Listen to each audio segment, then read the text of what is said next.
So இன்றைக்கி பயங்கரமான குளிரில் நின்று பேசிகிட்டு இருக்கேன். கிட்டத்தட்ட ஒரு 9 டிகிரி இருக்கும்னு நினைக்கிறேங்க.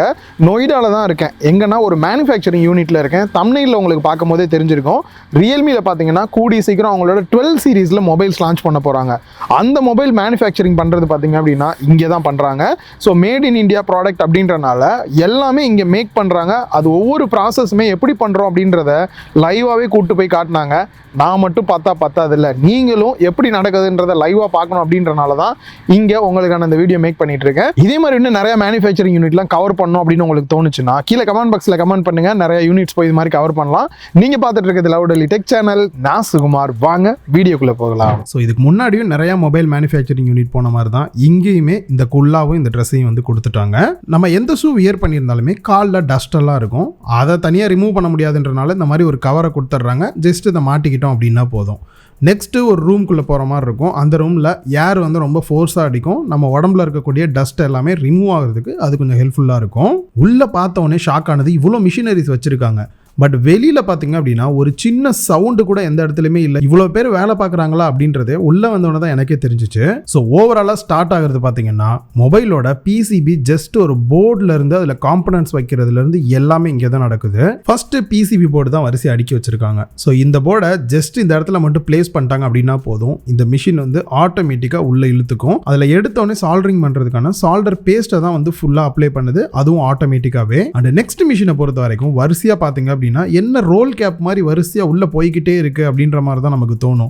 ஸோ இது எல்லாமே பார்த்தீங்கன்னா ஒவ்வொன்றுமே சின்ன சின்ன காம்பனன்ட்ஸ் தான். நமக்கு நார்மலாக சர்க்கியூட் போர்டில் பார்த்தாலே தெரியும், ரெசிஸ்டரு, கெப்பாசிட்டரு, இண்டக்டரு, டயோடு, டிரான்சிஸ்டர்லாம் இருக்கும். இது எல்லாமே இந்த மிஷின்குள்ளே ஆட்டோமேட்டிக்காக போகிறத நம்மளால் பார்க்க முடியுது. அதுவே ஃபுல் அண்ட் ஃபுல் வந்து சால்டரிங் பண்ணிடும். அண்ட் இதுலேயே எண்டில் பார்த்தீங்க அப்படின்னா ஐசி எல்லாம் இருக்குது. ஸோ ப்ராசஸரு, ரேம் இதெல்லாம் வந்து இங்கே தான் ஃபிக்ஸ் பண்ணுறாங்க. ஒன்ஸ் இது முடிஞ்ச உடனே ஆட்டோமேட்டிக்காக வெளியில் வரும்போது பிகினிங்க்கும் இதுக்கும் பார்த்தீங்க அப்படின்னா சின்னதாக எக்கச்சக்கமான ரெசிஸ்டர், கெப்பாசிட்டர்லாம் நம்மளால பார்க்க முடியுது. இந்த ஸ்டேஜில் பார்த்தீங்க அப்படின்னா சின்ன சின்ன மெட்டல் ஷீட்லாம் வந்து மேலே வைக்கிறாங்க. டாப்ல இருக்கக்கூடிய அந்த சின்ன சின்ன காம்பனன்ட்ஸ் எல்லாத்தையுமே க்ளோஸ் பண்ணுற மாதிரியான பிளேட்ஸ் எல்லாமே இங்கே தான் ஃபிக்ஸ் பண்ணுறாங்க. இதுவுமே பார்த்தீங்க அப்படின்னா ஆட்டோமேட்டிக்காக ஃபிக்ஸ் ஆகி வந்துருது. ஒன்ஸ் ஃபிக்ஸ் ஆனதுக்கப்புறம் பார்த்தீங்கன்னா வெளியில் எந்த ஒரு சர்க்கியூட்டுமே நம்ம கண்ணுக்கே தெரியாது. ஜஸ்ட் ஸ்டோரேஜ் அண்ட் ப்ராசஸர் தான் நம்ம கண்ணுக்கு தெரியும். பார்க்கறதுக்கு இது என்ன பிசிக்கான மதர் போர்டா இவ்வளோ பெருசு இருக்குது அப்படின்ற மாதிரி தான் தோணும். இது ஒரே போர்டில் பார்த்தீங்க அப்படின்னா 4 மொபைலுக்கான பிசிபி வந்து வச்சிருக்காங்க. இதனால ஒரே டைம்ல 4 மொபைலுக்கான ஒவ்வொரு ப்ராசஸையுமே பண்ண முடியுது அவங்கனால. ஸோ இது மூலியமா டைமும் சேவ் ஆகுது. இந்த மிஷின்குள்ள போனதுக்கு அப்புறம் தான் ஓ இதுதானா அப்படின்னு நம்ம புரிஞ்சுக்கிற அளவுக்கு இருக்கும். ஆக்சுவலாக இதுக்கு முன்னாடி 4 மொபைலோட பிசிபியும் ஒன்னா வந்து வச்சிருப்பாங்க. இப்போ அது எல்லாத்தையுமே லேசர் மூலியமா கட் பண்ணி செப்பரேட் ஆகுறாங்க. கட் ஆகி வரத ஒவ்வொன்றையும் செப்பரேட்டா வந்து ஸ்பிளிட் பண்றாங்க. இந்த சின்ன சின்ன காம்பனண்டா செப்பரேட்டா இருக்கிற மாதிரி உங்களுக்கு தெரியும். அதெல்லாம் டோட்டலா வேஸ்ட் தான். அது தனியாக கீழே ஒரு டப்பால போட்டுடுறாங்க. ஸோ நெக்ஸ்ட் இந்த ட்ரே மாதிரி வரிசையா வச்சிருக்கிறது பார்த்தீங்க அப்படின்னா ஆட்டோமேட்டிக்காக இந்த பாக்ஸை வந்து ஸ்கேன் பண்ணிடுது. இந்த பாக்ஸ்க்குள்ளே ஏற்கனவே பார்த்த அந்த பிசிபி தான் வரிசையாக வச்சுருக்காங்க. ஸோ இது வந்துட்டு டோட்டலாக இன்ஸ்பெக்ஷன் அண்ட் டெஸ்டிங்காக வச்சுருக்காங்க. ஆட்டோமேட்டிக்காக அதுவே டெஸ்ட் பண்ணிவிட்டு உங்களுக்கு ஓப்பன் ஆகி வெளியிலேயே வந்துடுது. ஸோ மோஸ்ட்லி மொபைல் நம்ம அதிகமாக ட்ராவல் பண்ணி எடுத்துகிட்டு போகிறனால கீழே எல்லாம் போட்டாலும் கூட போர்டில் இருந்து காம்பனன்ட் வெளியில் வராமல் இருக்கிறதுக்கு ஃபுல் அண்ட் ஃபுல் வந்து க்ளூ அப்ளை பண்ணி அதை ஒரு 100 டிகிரி செல்சியஸ் ஓவனில் வந்து ஹீட் பண்ணுறாங்க. ஸோ இது மூலியமாக ரெண்டுமே வந்து நல்லா பாண்ட் ஆயிரும் அப்படின்றதுக்காக தான் இந்த மாதிரி பண்ணுறாங்களாம்.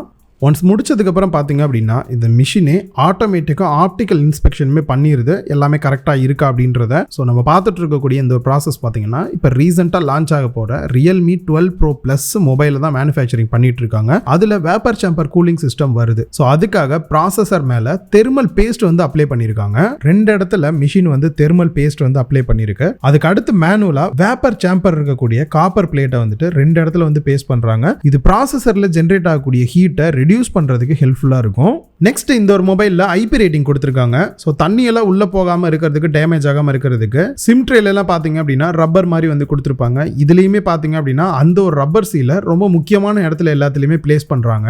ஸோ இதுவரைக்கும் பார்த்தது எல்லாமே இந்த பிசிபி போர்டில் ஃபிக்ஸ் பண்ற விஷயம் மட்டும்தான் நம்ம பார்த்துருக்கோம். ஸோ இதுக்கப்புறம் வாப்பா கூட்டு போறோம்னா அசம்பிளி ஏரியாவுக்கு வந்து கூட்டு போனாங்க. ஸோ இங்க தான் டிஸ்பிளே எல்லாத்தையுமே வந்து அசம்பிள் பண்ண போறாங்க. இதுல ஃபர்ஸ்ட் நம்ம பார்க்கறதே டிஸ்பிளே தான் பார்க்குறோம். பேக் சைடில் திருப்பி வச்சிருக்கனால கலராக இருக்கு. அதை அவங்க அப்படியே திருப்பி திருப்பி பார்த்துட்டு இன்ஸ்பெக்ஷன் பண்ணுறாங்க. டிஸ்பிளேல ஏதாவது கிராக்ஸ் இருக்கா ஏதாவது பார்த்துட்டு மேலே வந்துட்டு ஒரு டிரான்ஸ்பரண்ட் ஷீட் வந்து ஒட்டிடுறாங்க. இந்த ஒரு டிஸ்பிளே பார்த்தீங்க அப்படின்னா கர்வ்டு டிஸ்பிளே. மொபைலோட சைடு ஃப்ரேம் இருக்கு. அதில் பாட்டம்லேயே நோட் பண்ணுற மாதிரி பார்த்தீங்கன்னா ஃபிங்கர் பிரிண்ட் சென்சாருக்கான குட்டி கேப்லாம் கூட கொடுத்துருக்காங்க. ஸோ இதையுமே இன்ஸ்பெக்ஷன் பண்ணி பார்க்குறாங்க எதுவும் கிராக்ஸ் டேமேஜ்லாம் இருக்கா அப்படின்ட்டு. அங்கங்கே பார்த்தீங்க அப்படின்னா மேலே வந்து சின்ன சின்ன ப்ளூ கலர் ஸ்டிக்கர் ஒட்டியிருப்பாங்க. அதெல்லாம் ரிமூவ் பண்ணிடுவாங்க அந்தந்த அசம்பிளி வர இடத்துல வந்துட்டு. இது மேலே பார்த்தீங்க அப்படின்னா சின்னதாக ஒரு ரப்பர் ஷீல்டு வந்து வைக்கிறாங்க. ஏன்னா சைடு ஃப்ரேம் இது டேமேஜ் ஆகாமல் இருக்கிறதுக்கு. அண்ட் உள்ளே பார்த்தீங்க அப்படின்னா இன்ஸ்பெக்ஷன் பண்ணி பார்க்குது ஓவராலாக எல்லாமே கரெக்டான ஷேப்பில் இருக்கா அப்படின்றது மிஷினே பார்க்குது. நான் ஏற்கனவே சொன்ன மாதிரி அங்கங்கே இருக்க சில ஸ்டிக்கர்ஸ்லாம் ரிமூவ் பண்ணாங்கல்ல, அந்த இடத்துல எல்லாம் பார்த்தீங்க அப்படின்னா பேஸ்ட் வந்து அப்ளை பண்ணியிருப்பாங்க. அதை பார்த்தீங்கன்னா யூவி ரேஸ் அப்ளை பண்ணி கொஞ்சம் ஹீட் ஆகும் போது லைட்டாக மெல்ட் ஆகும் அப்படின்னு நினைக்கிறேன். அதுக்காக தான் பார்த்தீங்கன்னா இந்த ஒரு ஸ்கேனர் வந்துட்டு யூவி லைட்டை வந்து பாஸ் பண்ணுது. நெக்ஸ்ட் ஃப்ரேமையும் டிஸ்பிளேயும் தனித்தனியாக வந்து கொடுக்குறாங்க. அதுக்கிட்ட சைடில் பார்த்தீங்க அப்படின்னா இந்த மாதிரி ரவுண்டாக யூவி லைட் இருக்கு. டிஸ்பிளேவை அந்த யூவி லைட் மேலே வந்து காமிச்சிட்டு எடுத்துட்டு போய் ஃப்ரேமோட டாப்ல வந்து ஃபிக்ஸ் பண்ணுது. ஸோ இதனால பார்த்தீங்கன்னா ஆல்ரெடி வந்து ஃப்ரேம்லேயும் யூவி லைட் அப்ளை பண்ணி அந்த பேஸ்ட் ஆக்டிவேட் பண்ணாங்க. டிஸ்பிளேலையும் இந்த யூவி லைட்டை காமிக்கும் போது பேஸ்ட் வந்து ஆக்டிவேட் ஆயிருது. ரெண்டையும் வந்து பேஸ்ட் பண்ணிடுறாங்க. ஸோ நெக்ஸ்ட் ரெண்டுமே கரெக்டாக ஒட்டியிருக்கு அப்படின்றத இன்ஸ்பெக்ஷன் பண்ணிட்டு சைடில் பார்த்தீங்க அப்படின்னா ஒரு பாக்ஸ் மேலே வச்சுட்டு அதுக்கு மேலே ஒரு பாக்ஸ் போட்டு மூடுறாங்க. அதையும் லாக் பண்ணிடுறாங்க டைட்டாக. இது எதுக்காக நமக்கே தெரியும். நம்ம கம் போட்டு ஒட்டிட்டு கையை வச்சு அழுத்துவோம்ல, அந்த மாதிரி ரெண்டுமே நல்லா வந்து மோல்ட் ஆகிறதுக்காக தான் இந்த ஒரு ப்ராசஸ் பண்ணுறாங்க. இது ரொம்ப நேரம்லாம் இல்லை, ஒரு 2 நிமிஷம் தான். பக்கத்து ஸ்டேஜுக்கு போகிறது வரைக்கும் மட்டும் இந்த பாக்ஸில் வந்து எடுத்துகிட்டு போய் அங்கே ஓப்பன் பண்ணி வெளியில் எடுத்துடுறாங்க. ஸோ நெக்ஸ்ட் இந்த ஸ்கேன் பண்ணுற மிஷினுக்கு வாய் இருந்தாலும் அழுதுரும் அப்படின்னு நினைக்கிறேன். பார்க்குற இடம் எல்லாம் ஸ்கேன் பண்ணிக்கிட்டே இருக்காங்க. ஸோ நமக்கே தெரியும் ஒவ்வொரு காம்பனண்ட் எந்த இடத்துக்கிட்ட எது கூட மேட்ச் ஆகி வருது அப்படின்றதெல்லாம் ஆட்டோமேட்டிக்காக ரெக்கார்ட் ஆயிரும். அதுக்காக தான் அப்படி பண்ணுறாங்க. ஸோ அங்கங்கே பார்த்தீங்க அப்படின்னா கொஞ்சம் இந்த கேமராலெல்லாம் டஸ்ட் போகாமல் இருக்கணும் அப்படின்றனால இந்த மாதிரியான பாக்ஸ் டைப்பில் இருக்கக்கூடிய ஒரு மெஷ் போட்ட ஏரியாவில் தான் வந்து பண்ணுவாங்க. அதுக்குள்ளே அலவுடு கிடையாது. அதனால் கொஞ்சம் கிளியராக எடுக்க முடியல. நார்மலாக இந்த மதர் போர்டு இல்லாமல் டாட்டர் போர்டு அப்படின்னு சொல்லி செப்பரேட்டாக இருக்கும். இதில் வந்துட்டு பார்த்தீங்கன்னா charging port, mic, sim tray and signal கொடுக்கறதுக்கான கேபிள் இது எல்லாமே இதில் தான் கனெக்ட் பண்ணுவாங்க. இது செப்பரேட்டான ஒரு மாடியூல் உள்ள அட்டாச் பண்ணிட்டாங்க. அண்ட் நெக்ஸ்ட் நான் ஏற்கனவே சொன்ன அந்த ஆண்டனா வந்துட்டு மேலே இருக்கக்கூடிய மதர் போர்டோட கனெக்ட் பண்ணுறாங்க. நெக்ஸ்ட் கேமரா வந்து கனெக்ட் பண்ணுறாங்க. ஆக்சுவலாக மெயின் கேமரா பார்த்தீங்கன்னா ஆப்போசிட் சைட் பண்ணுறதுனால எப்படி ஃபிக்ஸ் பண்ணுறாங்கன்னு பார்க்க முடியல. நெக்ஸ்ட் மற்ற செகண்டரி கேமராலாம் கனெக்ட் பண்ணுறதெல்லாம் லைவாக பார்க்க முடிஞ்சது. ஈஸியாக ஃபிக்ஸ் பண்ணிடுறாங்க. பாட்டமில் இருக்க டாட்டர் போர்டு ஓப்பனாக இருக்குது. அது மேலே ஒரு சின்ன மெட்டல் பிளேட் வச்சு மறைக்கிறாங்க. ஸோ ரொம்ப முக்கியம், மொபைலுக்கான பேட்டரி இந்த இடத்துல தான் வந்து ஃபிக்ஸ் பண்ணுறாங்க. நார்மலாக மேனுவலாக கையிலேயே வச்சுட்டு மிஷின் ஒன்று இருக்குது, அது மூலியமாக கம்ப்ரெஸ் பண்ணி கரெக்டாக வந்து ஃபிக்ஸ் பண்ணுறாங்க. நெக்ஸ்ட் டாப்பில் இருக்க மதர் போர்டு அந்த கேமரா மாடியூல்லாம் வெளியில் தெரியாமல் இருக்கிறதுக்கு ஒரு பிளாஸ்டிக் போட்டு கவர் பண்ணுறாங்க. நெக்ஸ்ட் இந்த ஃபோன் ஐபி ரேட்டிங்கோட வருது. அண்ட் அதே மாதிரி வாட்டர் டேமேஜ் ஆயிருக்கான்னு பார்க்கறதுக்காக இந்த ஒரு 3 ஸ்டிக்கரை ஒட்டுவாங்க. இந்த ஸ்டிக்கர் நார்மலாக ஒயிட் கலரில் இருக்கும். தண்ணி பட்டது அப்படின்னா பிங்க் கலரில் வந்து சேஞ்ச் ஆயிரும். அதை வச்சு வாட்டர் டேமேஜ் ஆயிருக்கா இல்லையான்னு செக் பண்ணுறதுக்கு இதை ஒட்டுறாங்க. நெக்ஸ்ட் டஸ்ட் எதுவுமே போகாமல் இந்த மாதிரி ஃபுல்லாக கவர் பண்ணியிருக்காங்க. Reason back side final panel வந்து அட்டாச் பண்ணுறாங்க. டஸ்ட் போச்சு அப்படின்னா அந்த கேமரா மாடியூலில் எதுனாலும் பட்டுரும் அப்படின்றனால ஃபுல்லாக வந்து க்ளீனாக பண்ணிட்டு வெளியில் வருது. ஸோ இதுக்கப்புறம் அப்படியே டோட்டலாக மொபைல் ஒரு இதில் வச்சுட்டு ஒரு ப்ரெஸ் பண்ணுறாங்க. கேஸ் வந்து ஃபுல்லாக ஃபிட் ஆயிருது. நெக்ஸ்ட் பார்த்தீங்க அப்படின்னா ஓஎஸ் போட்டுட்டு சவுண்ட் எப்படி இருக்குது, டிஸ்பிளே எப்படி இருக்குது, ஓஎஸ்ல எது இஷ்யூ இருக்கா, கேமரா கரெக்டாக ஃபோக்கஸ் ஆகுதுன்ற எல்லாமே வந்து பார்த்தீங்கன்னா மேனுவலாகவும் செக் பண்ணி பார்த்துருவாங்க. மேனுவலாக மட்டும் இல்லாமல் இந்த மாதிரி ஆட்டோமேட்டட் மிஷின் மூலியமாகவே பார்த்தீங்கன்னா நிறைய டெஸ்ட் வந்து பண்ணி பார்ப்பாங்க. ஸோ ஓவராலாக டெஸ்டிங் எல்லாமே முடிச்சு ஃப்ரெஷ்ஷான ஓஎஸ், ஃப்ரெஷ்ஷான மொபைலாக உங்களுக்கு வெளியில் வரும். ஸோ இப்போ அசம்பிளி செக்ஷன் வரிசையாக குமிச்சு போட்டு வச்சிருக்காங்க. அடாப்டர், சார்ஜிங் கேபிள் எல்லாமே வந்துட்டு நார்மலாக நம்ம அன்பாக்ஸ் பண்ணுற மாதிரி இவங்க வந்து பேக்கிங் பண்ணுறாங்க. ஃபர்ஸ்ட் பாக்ஸில் வந்து இந்த அடாப்டர், சார்ஜிங் கேபிள்லாம் வச்சுட்டு அதுக்கு மேலே இந்த மொபைல் வச்சுட்டு அண்ட் அதுக்கு மேலே யூசர் மேனுவல், வாரண்டி கார்டு எல்லாத்தையும் போட்டு ஒரு பாக்ஸில் போட்டு வெளியில் அனுப்புகிறாங்க. மேலே வந்துட்டு அந்த க்ளோ ஆகிற பிளாஸ்டிக் கவரை போடுறதே ரொம்ப சூப்பராக இருக்கும். நார்மலாக தான் ஒரு கவர் பண்ணி அது பார்க்கவே வந்து அந்தளவுக்கு ஃபினிஷிங்காக இல்லாத மாதிரி இருக்கும். ஜஸ்ட் இந்த ஒரு ஓவனுக்குள்ளே போயிட்டு வெளியில் வரும்போது பார்த்தீங்க அப்படின்னா பக்காவாக டைட்டான ஒரு சூப்பரான பேக்கேஜாக வெளியில் வரும். ஸோ ஓவராலாக பார்த்தீங்க அப்படின்னா எல்லா ப்ராசஸுமே ஒரே இந்த ரூம்லேயே வந்து முடிஞ்சிருது. இது வரைக்கும் நம்ம மொபைல் அசம்பிளியில் பார்த்தது பார்த்தீங்கன்னா இன்ஸ்பெக்ஷன் ஒவ்வொன்றுமே பண்ணியிருக்கோம், சின்ன சின்ன டெஸ்டிங் வந்து நடந்திருக்கும். அதே சமயம் குவாலிட்டி செக்கிங்னு பார்த்தீங்கன்னா பேட்சில் இருந்து ஒரு குறிப்பிட்ட நம்பர் ஆஃப் டிவைஸை எடுத்துகிட்டு போய் செக் பண்ணுவாங்க. அண்ட் அதே மாதிரி ஒரு புது டிசைன் பண்ணுறாங்க, அது எப்படி ஒர்க் ஆகுதுன்னு செக் பண்ணுறதுக்காகவே செப்பரேட்டாக வந்து லேப் வச்சுருக்காங்க. இந்த லேபில் ஒரு எக்ஸாம்பிளுக்கு பார்த்தீங்கன்னா இது வந்து ஐபி ரேட்டிங் செக் பண்ணுறதுக்காக வச்சுருக்காங்க.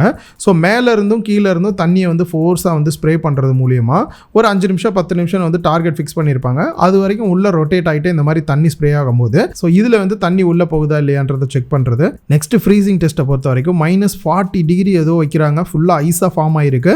அது உள்ள மொபைல் எந்த அளவுக்கு இருக்குன்றதை பார்க்குறாங்க. ஸோ நெக்ஸ்ட்டு ஓவனில் ஒரு குறிப்பிட்ட டெம்பரேச்சர் வரைக்கும் வச்சுட்டு அதில் மொபைல் எந்த அளவுக்கு ஒர்க் ஆகுது, எதுவும் மால் ஃபங்க்ஷன் பண்ணுதா அப்படின்ற மாதிரி எல்லாம் செக் பண்ணுறாங்க. அண்ட் டஸ்ட் வந்து மொபைலுக்குள்ளே போகுதான்னு பார்க்குறதுக்கு வந்து பார்த்தீங்கன்னா டால்கம் பவுடர், நார்மல் பவுடரை தான் உள்ளே கொட்டி வச்சுட்டு ஃபோர்ஸை அடிக்கிற மாதிரி வந்து பண்ணுறாங்க.